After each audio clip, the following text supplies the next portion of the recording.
Not yet. Hello, folks. It's Bradley J, and we're live again with the Bradcast. And we're rejoined by Doug Arion, who is an astronomer, a physicist, a teacher, my pal.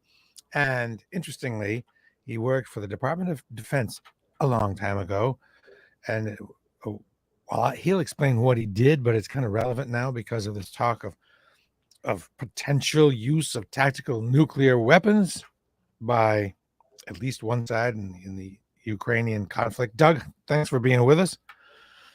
Great to be with you again. I love our conversations. This is and you don't have to drive 3 hours to get down here to Boston from the White Mountains, which is got to be a big plus. That's for sure. We can do this a lot more often this way. Yes, I was always very honored that Doug would drive down to the studios, the WBZ studios, to be a guest, and that was significant, even in the wintertime. So that's 3 hours down and 3 hours back, or 2.5 and 2.5, even driving as fast as I'm sure you drive.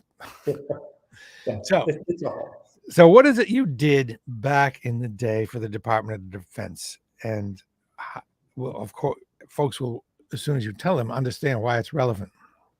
So my first career after graduate school was working actually for a defense contractor, a company called Science Applications. And we were one of the companies that did work for the Department of Defense that tested, evaluated, and validated that the U.S. military systems would survive a nuclear exchange. And we did that with calculations and laboratory tests, but we also actually took pieces of equipment underground in Nevada and blew up nuclear weapons down in tunnels and had that radiation hit the satellites and missiles and ground systems. So we could actually see that they would survive an exchange. And that's very important, because if your stuff can survive, then the other side can, take their best shot, and you can keep going. So it's very, very important to do that. So we were very familiar, obviously, with what our equipment did, but also very familiar with what potential enemies might do to attack our systems. So you established the equipment might survive, but what about the people? So that's interesting. Different kinds of equipment, of course, are used in different environments. If you're looking at space systems, and a lot of our work was on space systems, because communication is the number one most important thing in a conflict, and our communication satellites are the most important thing. So we tested our missiles, our spacecraft, our satellites. Ground systems were also tested, things that the Army uses, for example, things that the Navy uses. And there is a standard for how much radiation each of these systems can take on the basis of what it takes to keep them running. So, for example, the Army standard is the equipment has to survive long enough for a soldier who's been heavily dosed to live long enough to keep the system going. And then the guy can die. That's okay. And again, I'm not going to get into the value proposition here, but this is the way the standard is set: is the person is injured, but can get the system reset and running again in time for somebody else to take it over. The equipment certainly has to be better than that, because if the equipment dies, there's no point in the soldier surviving. So we need the soldier survive long enough to make sure that equipment keeps running. So that's how they set the standard in radiation, and we could test it that way. And of course, policy gets set around the survivability of the machines, but how much was the survivability of the population taken into account and compared to the equipment in calculation of policy? You're looking at different populations. You have the military population and their ability to keep war fighting, and then you have the civilian population. And your goal, the whole goal with everything in nuclear weapons, and this gets right to the topic you want to talk about today, was the concept of mutual assured destruction. If you have your military systems protected against nuclear attack, you make it very unlikely for the other side to want to launch their weapons, because they know you can launch yours. And if you know that you're going to die, then you're less likely to shoot at the other guy. And so that was basically the standard, right? Is you protect your population by making it very unlikely that the other side will launch against you. Right. Back in the day, it, well, I always had the feeling that there was no middle ground. If any nukes got launched, they all got launched and it was all over. That was the general feeling, correct? Right. That was the principle, right? And that's what kept it from happening, at least in theory, right?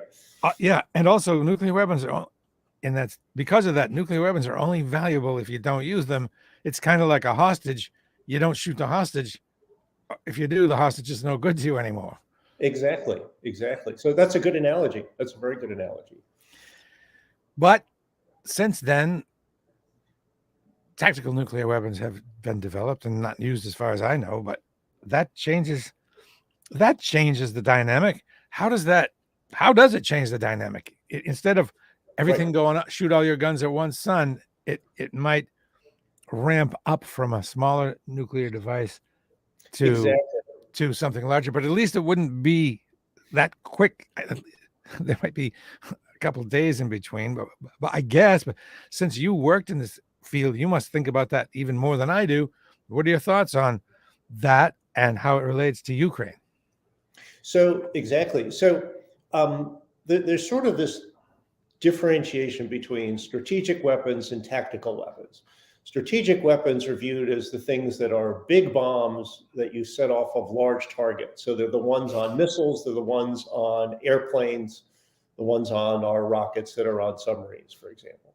And then there was this classification called tactical weapons, which would be used on a battlefield, and they're launched with mortars and howitzers and guns. And in fact, there's a famous video of a test that was done in Nevada when we're still doing them above ground back in the 60s of a nuclear howitzer. You see a group of soldiers around a big gun, they pull the thing, the gun goes off, and you wait about 15 seconds, and then there's a mushroom cloud in the background, and all the soldiers go charging it. It's really quite remarkable. Go check it out on YouTube. But then the concept is that tactical weapons, these smaller weapons, are things that could be used in a big way on a battlefield. You're trying to get into a city, you could use this as a way to break open, a substantial area that you could then attack. And so the question, as you bring up, is the policy question, which is, does any use of nuclear weapons trigger a nuclear response? Or does it have to be a big strategic use of nuclear weapons to generate a nuclear response? And that's a good question. I don't know, right? That's politics. That's not science anymore. And it's who has the stomach to do what. And I think, this whole conflict is all based on Putin testing what we have the stomach for. So it's a good question, what might get used and what we might or might not do about it. I like to think that we wouldn't do anything, and instead a single use of a battlefield nuke by Putin would require all countries to shut off all imports of oil and gas and complete and utter isolation, and it would just be the end of them. It would be unthinkable to do any future business with them if they did that. And if we just did nothing, I mean, you could say, well, we're weak, but you could say that China would view us as weak because they're watching what's going on and we didn't respond in kind. But it could be the very end of Russia then. Just one use if we played our cards right. That's my theory. Yeah, I think that's a very reasonable thing. I think at the very least, if they escalated this conflict, you would see an economic response, just as you described. Everybody's just going to go, okay, that's it. We're not playing with you anymore. And you'd have to, start supplying Western Europe from other places because they're so dependent on Russian oil and gas. And you'd have to supply them and say, okay, that's it. We're cutting off the pipelines. We're not going to buy your stuff anymore. And that would make a big difference. I don't know if you saw, but as of yesterday, the Finns announced that they're interested in joining NATO. And that would be a big deal because they border Russia directly. And they've always been a Western country. So that would be a very, very big deal. But they're now, poised to say, you know what? We don't trust those guys. That, we have an 800-mile border. We don't trust them. Right. We won't action. Can we go back to the science of what you did with that company that was a contractor for the Department of Defense and describe in detail how it worked? Like you were in tunnels. Can paint the picture for us? What went on? And talk a little bit about the science of how radiation wrecks stuff, even machines. Sure, absolutely.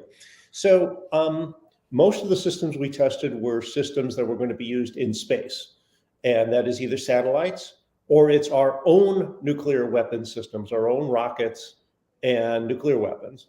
So that, I mean, presumably you're only going to use them if all hell has broken loose, right? We're not launching nuclear weapons unless bad stuff is happening, and therefore we need to be able to operate with bad stuff happening.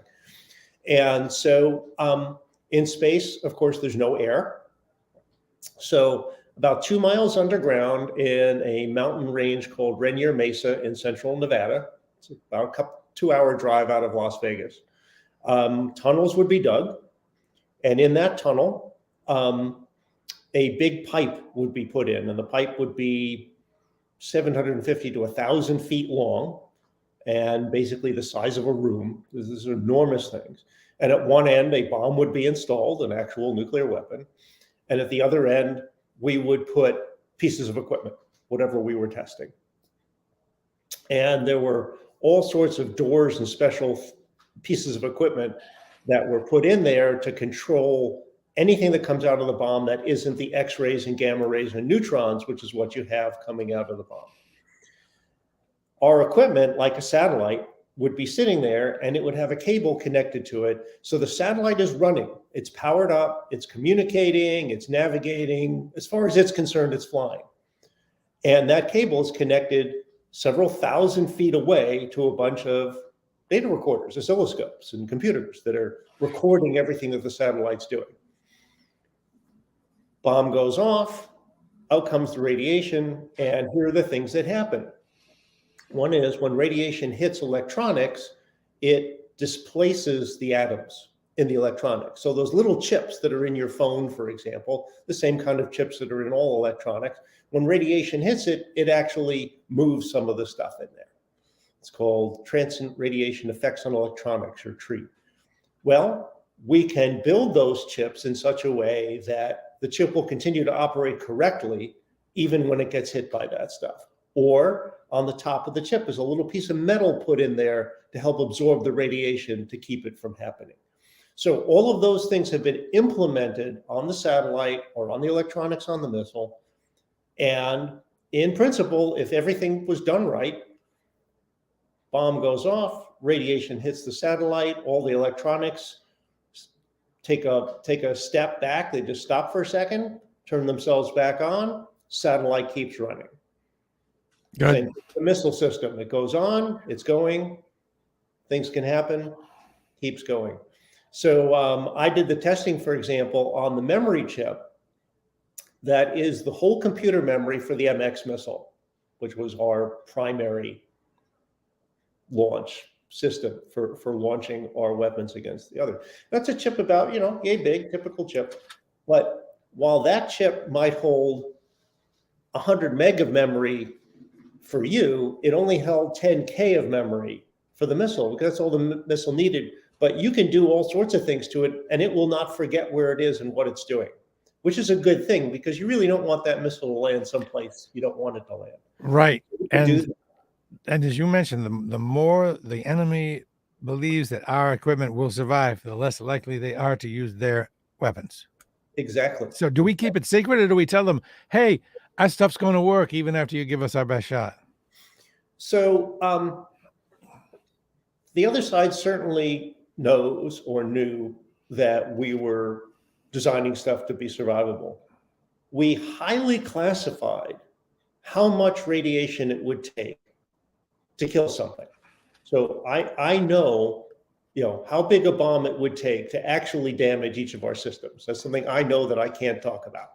And the reason we do that is, if you don't know how much protection I've got, you have to assume it's really, really high, right? Mm-hmm. And that drives your costs. And that really was a big factor in breaking up the Soviet Union back in 1990 and 1991. They had to spend so much money because they knew our stuff was good, and they had to build bigger and bigger and bigger and more and more and more in the hopes of overcoming what we were doing. And of course, that broke the system. I've heard that we overestimated their nuclear arsenal at the time, and they had less stuff, fewer rockets than we thought. Is that true? I don't know what the actual numbers are. In any case, even if you overestimated or underestimated on anything, there are just way too many. I mean, there are so many, you're killing everything 3, 4, 5 times over. So, okay, so you can only kill it 2 or 3 times over. I mean, really, there gets to be a point that it doesn't make any difference, right? When you're looking at a mutual destruction kind of environment. All right.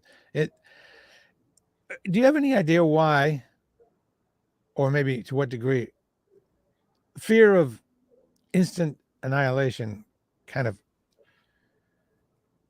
carved society? My theory is that the 60s were so hedonistic because people like myself I didn't actually think there would be a future.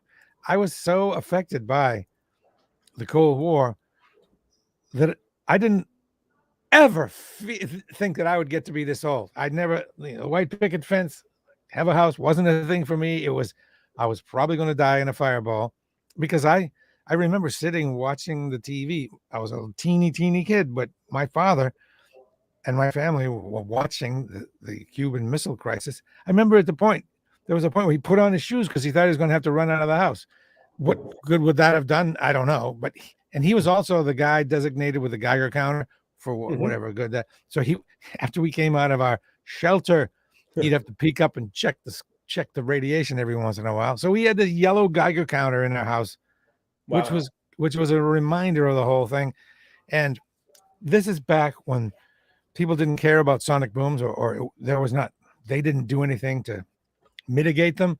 So there were a lot of sonic booms because we lived near Pease Air Base, right? And they were loud enough so they cracked the windows in our house.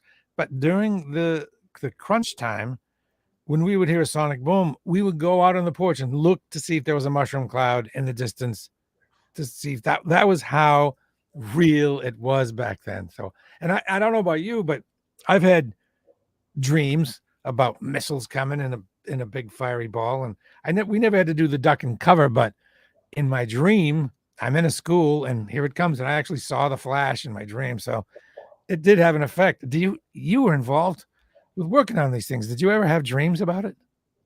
No, I didn't have dreams about that aspect. I'll tell you a sort of funny dream story in a second.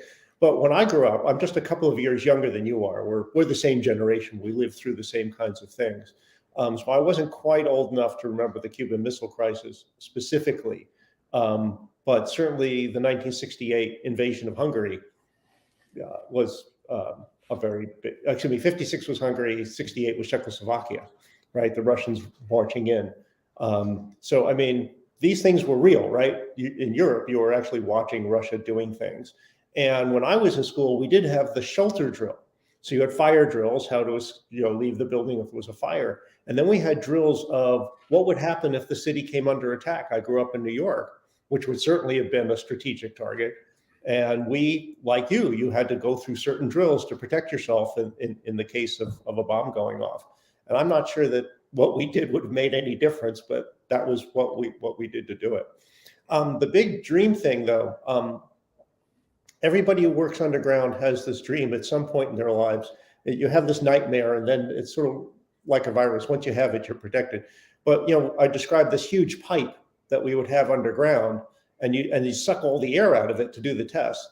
And you always have the dream that you've been trapped inside this pipe when you hear the door close and the pumps turn on, and you're going to. Oh no!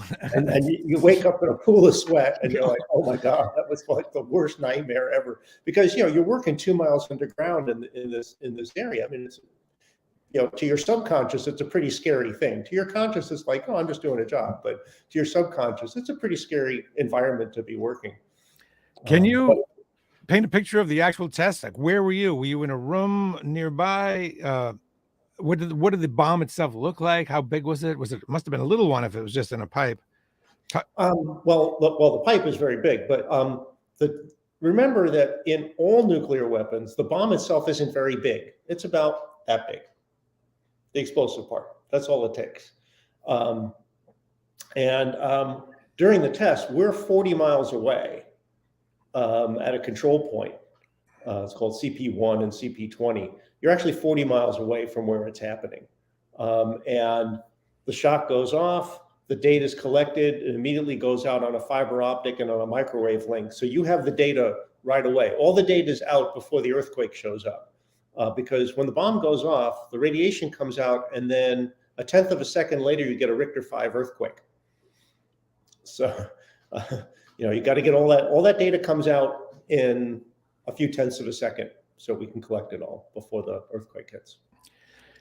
Has any attempt been made to make a cleaner bomb with research and technology? Couldn't you make a cleaner bomb that would not have so much radiation? The goal with nuclear weapons is that all the nuclear material, the plutonium and uranium and things that go in there, that it all gets used up in the explosion. Okay, if you do that, you produce the X-rays, which you do want. That's the primary output. That's what creates all the blast and everything. And by itself doesn't harm, but it doesn't produce the radioactivity. The real problem with a nuclear weapon, besides the explosion and radiation that's produced, is if you don't build it well, you spray radioactive material all over the place, and then you poison a whole region. And so the big fear with a terrorist bomb is not just that a nuclear weapon would go off, but it wouldn't be an efficient one. Right. And you would poison a huge area with sprays of radioactive material that are virtually impossible to clean up. Right. And that's the more likely scenario. That's the scary scenario, right? Is that some terrorist group would get a hold of enough material to make a dirty bomb. Dirty bombs are much scarier than clean bombs. Are you surprised that a suitcase bomb hasn't made it in and been detonated after all this time? I'm a little surprised. Well, we've been very lucky that, certainly the U.S. arsenal of nuclear material is extremely well protected. One of the huge fears, especially in the early 90s, when the Soviet Union first collapsed, was a big question of where's that material, who's controlling it, what's happening with it, what's happening with their scientists, right? Because all of a sudden, the entire state support system goes away. So all these people who've been working for Russia and Russian military are now out of a job. What are they going to do? They're great targets for somebody in a Middle Eastern country to say, hey, come here, help us do this over here. We're going to pay you really well. So there was a huge fear of that. So it was actually a big grant program that the U.S. put together to hire and support Russian scientists, to keep them busy. Right. Seriously. I get it. So, sort of like science. We hired the German scientists. Exactly the same thing. If you get them and you keep them under control, they're not going to go do something you don't want them to do. Right. So that was done in the early 90s. It was very important. And amazingly, here's another little story for you. We were preparing for one of these nuclear tests, and we had our meetings typically in Las Vegas because it was close to the test site.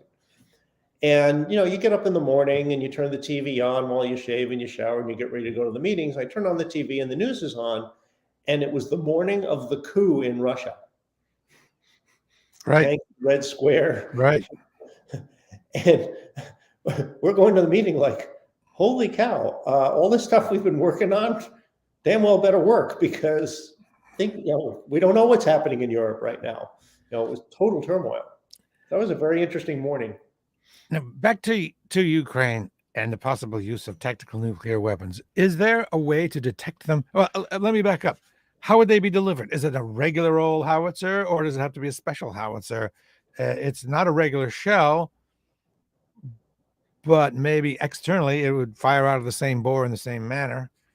And are they detectable? That's my big question. We're able to get pretty close to the battlefield now with drones. It seems to me like a real value of drones would be to have radiation detecting drones that could be buzzing all their heavy equipment to see if there is any evidence of nuclear shells. Is that possible? Yes. And let me answer the two pieces or comment on the two pieces. The first is The delivery methods, yes, you can deliver with a howitzer. The other thing is are short-range rockets, which is the most likely way you would do it. So you've seen a rocket launcher that can Mm-hmm. launch relatively short-range rockets. That would be the most likely way to do it, because then you can stand off, right? You have more range. I can stand off. It doesn't affect me. I can land it where I want to land it. As far as detecting them, you do everything you can to detect nuclear material wherever it is. It's not easy to do because you can shield it. I mean, just think when you get an X-ray of your teeth done by your dentist, you're wearing a little lead thing that protects you from the radiation, so you can stop it. But yes, having drones with certain kinds of detectors is one of the things you're going to do. You're going to do everything you can to look for signatures that there is material out there to know what's going on. It's a tough business. It's a very tough business. It seems like just as with the strategic weapons, it's really only the threat of the use. It's of the threat of the use of them that is of use to a country. Same with the battlefield. Once, say, a Putin used one, that would be it. The value of them would be kind of gone, and it would probably be counterproductive for him, really. I think that's the message that we need to send. Yeah, I mean, it depends on what the response would, could, or should be, right? And we don't know what, you and I don't know what that is. It's the question of what would all the what would the governments of Western Europe do? What would the governments of the United States and other Western Hemisphere countries do? And you would hope that they would literally shut down everything having to do with Russia, basically starve out the country, and hope that led to a serious regime change. I mean, that's what you're hoping for, right? Right. You're hoping that there's basically you get the rest of the country so ticked off at their leadership that they take down the leadership. That's what you need to have happen. Otherwise, the leadership could just stay there. And so I don't care if my people starve, I'm going to stay rich. They can do that, but you hope that gets to a point where that leadership goes away. You start with a new government, right, and away you go. And one of the ways Putin protects himself from that is by propaganda, trying to keep the population happy. And I have to share with you something I saw 2 days ago. I watch a lot of YouTube, and I watch a lot of YouTube on this topic. And I saw one that said they were going to show us what it's really like in Russia. And being kind of a sucker, like most people, I think, I watched this. It had a really good production quality, very attractive person by Western standards, a woman, and she went into a market, walking on the street, and she had a really high-end equipment. She was using a gimbal because there was no movement of the camera. She went into a market, and she was going on and on about how low the prices are, and look at all the stuff we have. And it occurred to me, this is actual propaganda right now from Russia. Right. It has to be. In the beginning, and I was thrown off. It was very smart. In the beginning, the woman said, she mentioned the war, and then she said, I'm going to call it a war, even though you're not supposed to call it a war, which was designed to make me believe her. And it worked. But then on and on and on, she's showing us how the ruble has a value, and there were graphics down here. It was way too professional. She had way too much access to the market. I can't believe they would really allow her to go in a market for a long time and go through prices and stuff. It just seems like a person really wouldn't dare to do that if it were legit. So I think I stopped watching it and thought, wow, I was suckered for a little while, but had to be, I think, straight out of Russia, straight out of Moscow propaganda. I was going to post it. Then I thought, I'm not going to spread this propaganda. So I did not. Yeah, well, you're exactly right. And this is the double-edged sword of the existence of the internet. The internet is one of the greatest things ever created and one of the worst things ever created, because on the greatest side, it means when something is happening that's bad, it can be publicized very quickly. So you can look at some of the racial injustice things that have happened in the country here, where somebody has a phone and is showing, hey, this is the crap that's happening here, and I can get that out. It's very hard to hide bad stuff now. On the other hand, anybody, whether they're legitimate, as you and I are, I mean, I'm a legitimate person to talk to you about these nuclear effects or whatever I'm experienced, I can do that. But you could be talking to some random person who could make up all sorts of stuff. Right. And it looks just as legitimate as you saw. And you can do it very professionally. You can do it as a rank amateur. But Right. yeah, you do something very professionally and everybody's going to watch that and go, oh yeah, there's no problem in Russia. Why is this a big deal going on here? How would they be able to discern between vetted is the key word, exactly. Vetted information and unvetted information? And when I'm watching these things on YouTube, what you say is definitely in play, because I have no idea if this is just some crazy geek in his basement with no clue, just making stuff up, or a vetted person. I have to be careful about that. Exactly. You can't really go by production value anymore, because the production value is pretty high on some of the stuff from crazy geeks in the basement, and pretty low on vetted sources, because they're using Zoom a lot. So you just don't know what's what. Right. Well, I always love talking to you. I have a final question, which kind of brings us full circle around from last month, when we talked about quantum computing. As quantum computing becomes more and more of a thing, will it be more or less susceptible to radiation from the use of nuclear weapons? It seems pretty fragile to me. Yeah. Today, it's a very fragile system.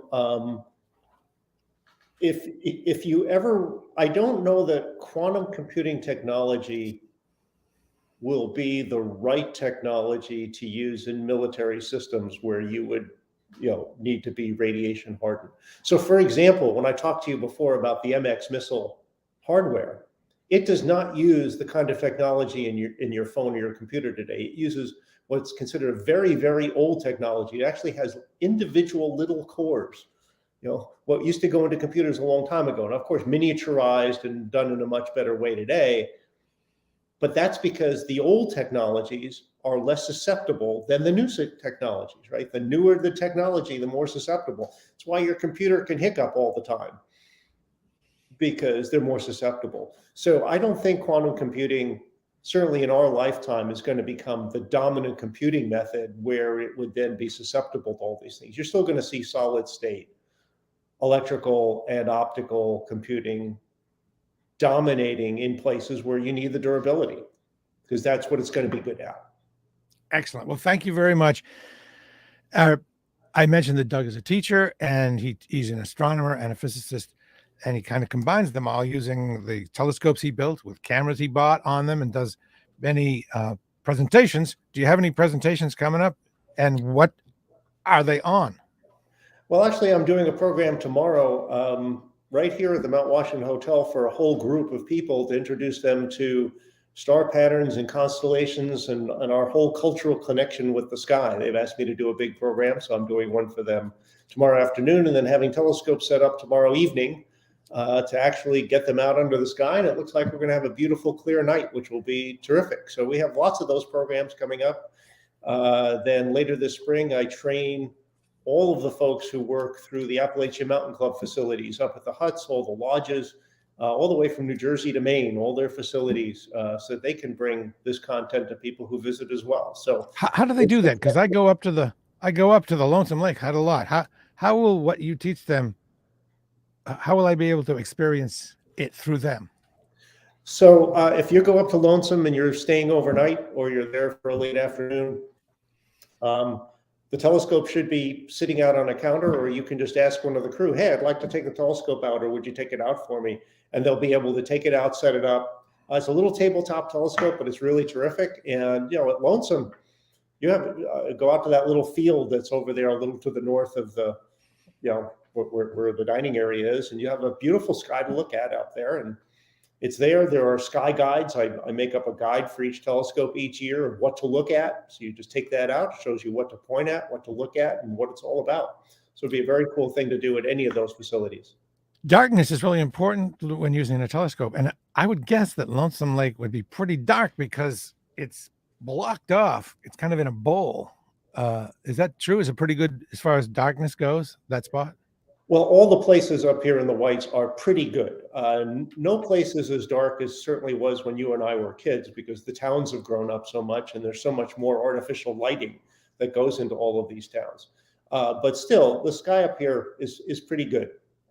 And so there's some terrific places. I mean, Lonesome is a nice place. Galehead, you're looking out over the whole Pemi Wilderness. You have a huge sky to look at. That's very, very pretty. All the huts are great places to go and check out the sky. As always, thanks so much. I love talking to you. Love getting a little smarter each time I talk to you. And I'm looking forward to next month and another session. Sounds great. Looking forward to it. Thanks so much.